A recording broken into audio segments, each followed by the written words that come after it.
Welcome everyone to The Explainer. Now, if you're a GCSE student currently staring down a media studies exam, or honestly, just someone fascinated by how the information that literally shapes our world actually gets funded and published, you are in the exact right place. Today, we're laying out your definitive survival guide to the newspaper industry. We're going to decode the secret mechanics of how news is made, who actually pulls the strings, and how these companies manage to survive in the completely chaotic digital age. So, get your notes ready because we are going to make this crystal clear. Okay, let's dive right into this. We're going to conquer 4 distinct sections today. 1. Who owns newspapers? 2. An overview of the Observer. 3. Print versus online news. And 4. How newspapers actually make money. So starting off with Section 1, who owns newspapers? Really think about it for a second. Why do people spend absolute fortunes buying businesses that, quite frankly, often lose millions of pounds a year? What is the actual prize here? Well, to understand the owners, we first kind of have to define the product. A newspaper is, at its core, just a publication containing news, information, and advertising. And physically, it's usually printed on this very cheap, low-cost paper called newsprint. But here is a genuinely surprising fact you'll want to jot down. In the UK, absolutely anyone can set up a newspaper. No way, right? But it's true. There is no special government license required. There is literally no barrier to entry. If you've got the cash for the newsprint and a printing press, you could start your own paper tomorrow. But who actually does that? Well, most owners of large newspapers are extremely wealthy individuals. But they aren't buying these papers to get richer because, as we'll see a bit later, print newspapers rarely make a profit nowadays. Instead, their primary goal is to buy influence. They want political power, they want social leverage. Owning a newspaper gives you this massive national megaphone to broadcast your worldview to millions of everyday people, and crucially, to the politicians who read those papers every single morning. So, the crucial point is how that owner actually exercises their power.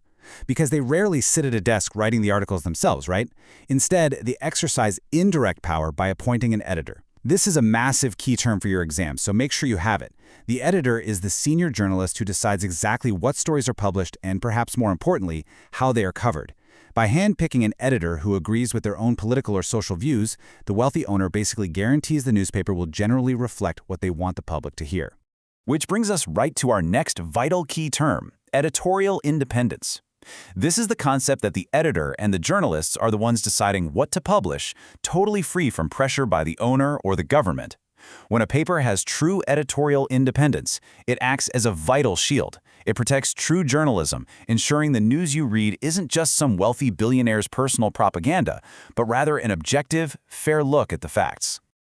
Moving on to Section 2, an overview of the Observer.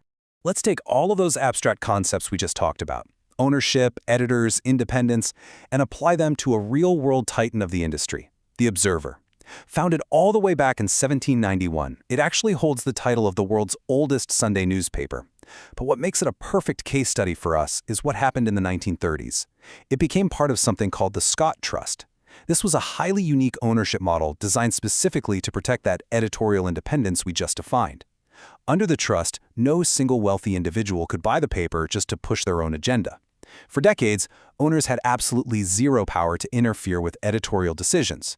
But then, things shifted pretty dramatically, with a major purchase in 2024 by a company called Tortoise Media. Now, Tortoise Media is essentially a startup. When they purchased The Observer, they promised a massive £25 million investment, while vowing to continue that legendary editorial independence.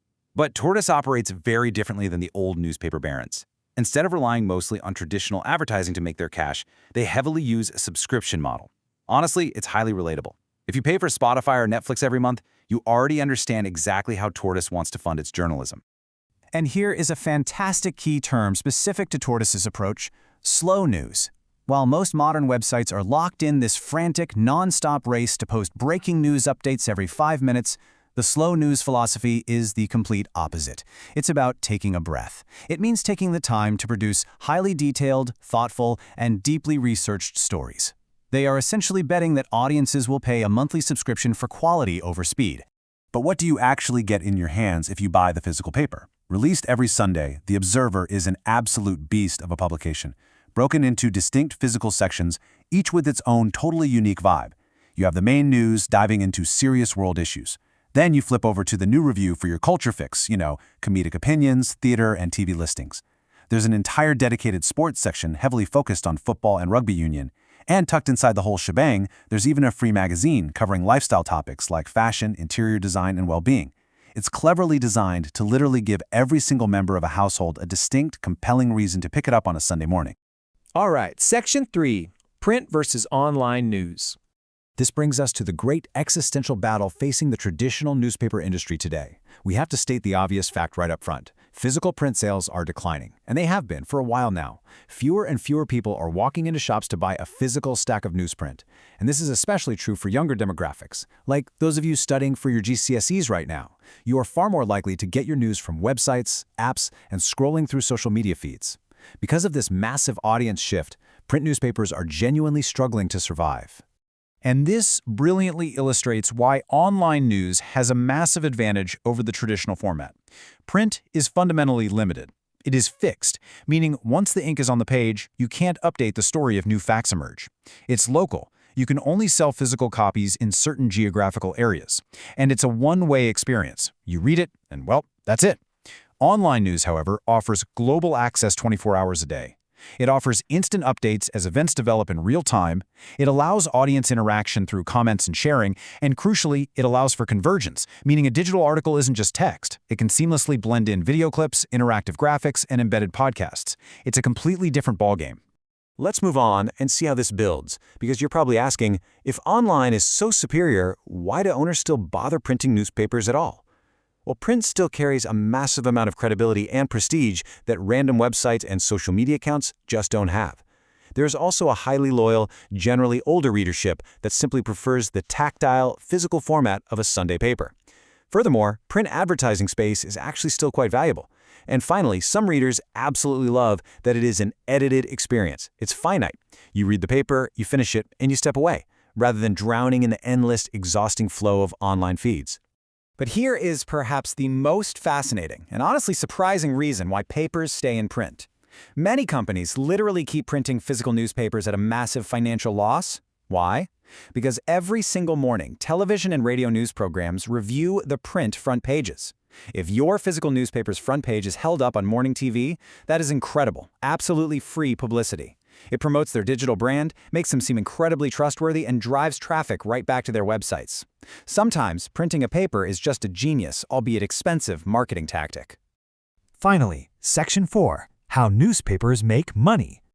So if print is struggling and online is incredibly competitive, how on earth do these massive organizations actually pay their journalists? Let's build a quick GCSE cheat sheet for modern revenue. First, the traditional sources. You have circulation price, simply what readers pay at the shop for the physical copy or to download a digital replica. As we know, that's declining. Then you have print advertising, companies paying for a full-page spread in the Sunday paper. But what about online advertising? While companies do pay to put banner ads on newspaper websites, it actually makes significantly less money than you might think. Why? Because the vast majority of all online advertising money gets completely swallowed up by tech giants like Facebook and Google before it ever even reaches the journalism companies. Now, what's really interesting about this slide is seeing how newspapers are adapting to survive. Since online ads just aren't enough, we see newer models popping up. We talked about subscriptions, those recurring monthly fees for premium online access.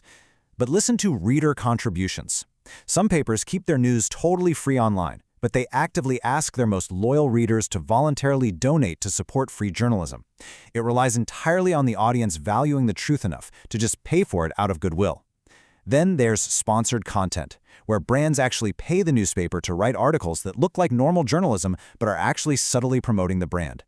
And finally, newspapers have had to get super creative off the page. They now leverage their prestigious brand names to host real-world and digital events. They charge people for tickets to attend things linked to their brand identity.